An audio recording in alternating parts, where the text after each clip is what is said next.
and welcome to this new ASMR chess video. Today I'm going to show you two interesting positions.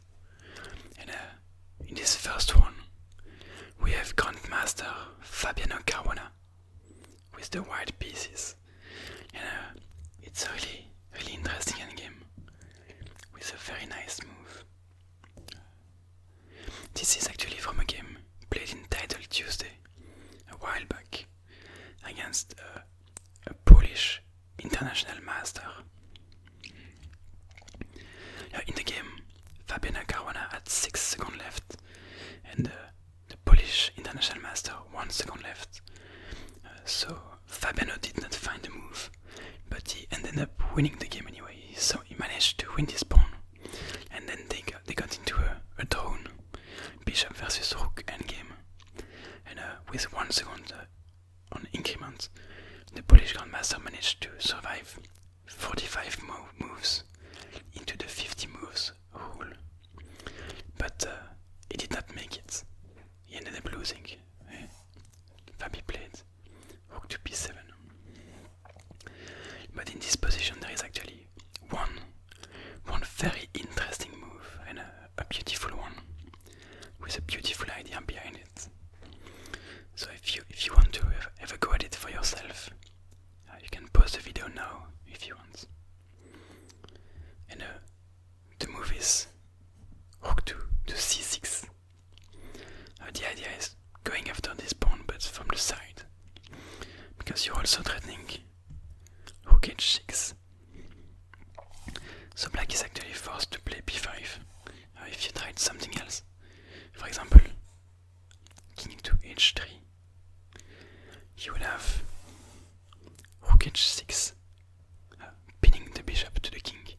If you do not want to lose the bishop, you're forced to come back with the king. Now you would take this pawn. And again, if you move back with the king, the same thing happens. Except when the king comes back, you can just waste the tempo. Because the bishop is pinned, he cannot move anywhere. So the king is forced to move back. And white can win the bishop. And then win the game in a bishop, rook and king versus king. This is an elementary win. And well, in this position, if you try moving the bishop instead, you just come back with check. The bishop moves, and you take the pawn, and you reach the exact same position that we just had before. Where if the bishop tries to move, again you just come back. You're forcing the bishop to come back because the king has no other moves. And you would again, if rook h7 or even rook h8, doesn't matter, and you would win the bishop and win the game. So let me put the position back. And here, so black is forced to play b5. Oh wait, yeah, b5. And now we have rook to c1. And you will see in a bit why this rook to c1 move was not possible on the previous move, and why you had to go rook to c6 first. You're threatening checkmate on h1. So, well, you could technically move your king on h3 to save the checkmate, but after rook h1, you would lose your bishop. So, the only move that makes sense is bishop to g4, and we have rook to h1 anyway, and bishop to h3.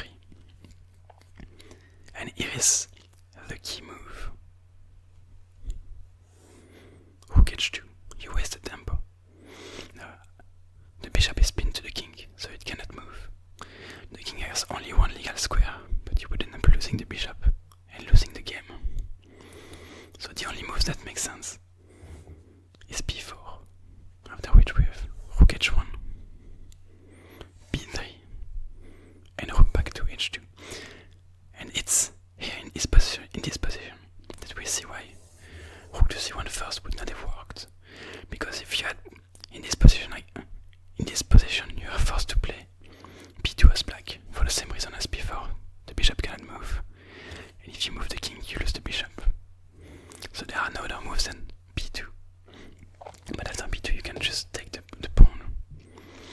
reached the same position that when we had this on the other side. It's the exact same, but on this side of the board. If the king moves, you can just come over here, and you're going to win this bishop in the same fashion as we have seen right before. And if you move your bishop, you still reach the same position. So why? If you had gone rook to c1 immediately, this pawn would actually be one square further back. So in this position, you would reach this position. And now, white cannot capture over here. And if you move over here, you allow enough time for black to try something. If you capture the pawn, then you can save your bishop, and you're no longer threatening checkmate. So black can survive this. And in this position, if you try rook h1, simply b2, and you need to stay either on this rank, so you need to move somewhere along this rank, and again you can move back, and you either have the choice to come back over here and repeat the position,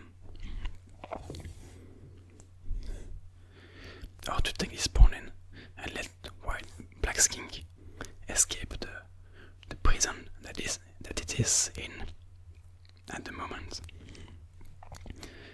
So this is a really cool position, a very interesting one, and I'm going to show you the second one. Second position is not from a Grandmaster game, but it's from a game, one of my own games, and a bullet game actually. And this is not the position from the game. The position from the game was with the pawn over here. But I'm going to show you this position, this position first, because I feel like it makes it really cool. And the first thing to realize is that if black were to have the pawn over here, it would be an easy draw. You could just move back and forth between c2 and c1 with white, and whatever you do, there's nothing to do, and up you can just come back and you will lose your pawns, and it's going to end up in a stalemate. And even if it was white to play over here, you could play king to c2, and this would be a stalemate because none of the pawns can move, and the king has no legal moves either. So this would end up in a stalemate. So this is the initial position. We can play king to b3, because after a2, we can just come back and we reach the position I've just shown you. So in this position, black tries king to b1, but you take the pawn, and whilst king is too far in front of the king, he's going to run towards the c5 square quicker than black king, and you're going to come and win both of those pawns over here and win the game. But this was not the position from the game. This is a cool little position, but in the game these two pawns were one square forwards, so this idea that can save the game does not quite work. a2 still does not work, because again you have king to c2, and this would end up in a stalemate, or just in a stalemate actually. But this time there is king to b1, and if you take this pawn, there is king to c2, and the big difference before the previous games is with the pawns over here, you could come on b4.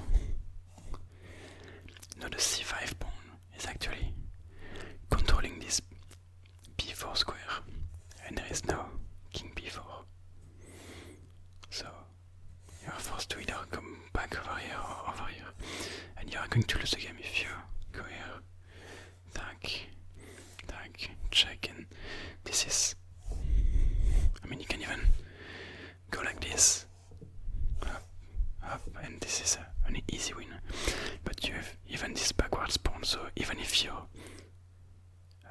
if you are in this position, not this position, but yeah, and it was black to move, you can waste the tempo. Because without this pawn, and it was black to move, this would be a draw because of the stalemate over here. But if you have a backwards pawn, you can just move it. So this would be an easy win for black. So that's it for today. That was a quick video to try out my new ASMR setup. Try out my new microphone and my new camera over there. See how it goes, and see if you like it. And if you do, please leave a like and subscribe to my channel to see more videos like this. I intend to show you a lot of interesting positions, some openings, some master games. And if you want to see something in particular, don't hesitate to ask. I would be very happy to do what you want. And on that note, I wish you a nice day, a nice evening, a good night if you're watching this from your bed. Bye bye.